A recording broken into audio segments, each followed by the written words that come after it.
kids, it's me, Huggy Lamb. I got my name because I'm super soft and really huggable.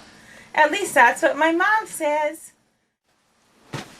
I came today to tell you a wonderful story about surprises. It's a make-believe story, but it's based on the true story in the Bible. Early one spring morning before sunrise, I was scampering about looking for some yummy grass to eat for breakfast. I looked behind the tree. Oh, wow! What a nice surprise! There on the tree was a little spring blossom that had just come out. It was beautiful. What a great surprise! I decided to look for some raspberries to have for breakfast too. So I went over to where the raspberry bushes were. Oh, look! A bunch of little purple flowers were just starting to peek up out of the grass. They smelled good. What a nice surprise. That was the second surprise this morning. As I gathered the berries on the berry bush, I heard a faint sound coming from the other side of the bush. Peep, peep, peep, peep. I looked over to where the sound was coming from. Oh, gosh. It was 3 little baby birds sitting in a nest, all cuddled up around their mother. How cute. I sat and watched for a couple minutes, then left them alone to be with their mother. I didn't want to scare them. That was the third great surprise of the morning.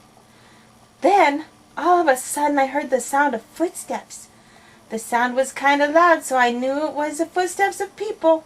I ran up on the ledge of rocks to hide because I was scared. I could see everything going on from up there. I could see some women coming. It was my friend Mary Magdalene and the other Mary. They were walking towards a big stone. The big stone was blocking the door to the tomb where Jesus' body had been laid. I knew that was where they laid Jesus' body after he died, because I was here 3 days before when it all happened.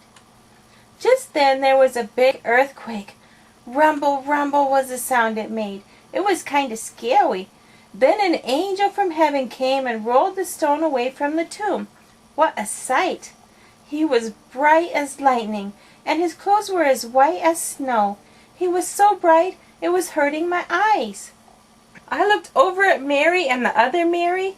Their eyes got really big. They looked frightened. The angel said to them, "Don't be afraid. I know you are looking for Jesus, but he isn't here. He is alive. God raised him to life, just as Jesus said he would." Wow! This was the best surprise of all. The best surprise ever! The angel didn't see where Jesus' body had been laid. Sure enough, he wasn't there, just like the angel said. They looked excited. Even though they were scared, they were happy too. "Hurry," the angel said. "Go and tell the disciples that Jesus is alive and he is going to meet them there." As they hurried away, I followed along behind them. Then all of a sudden, there he was. It was Jesus himself. He gave them a warm greeting.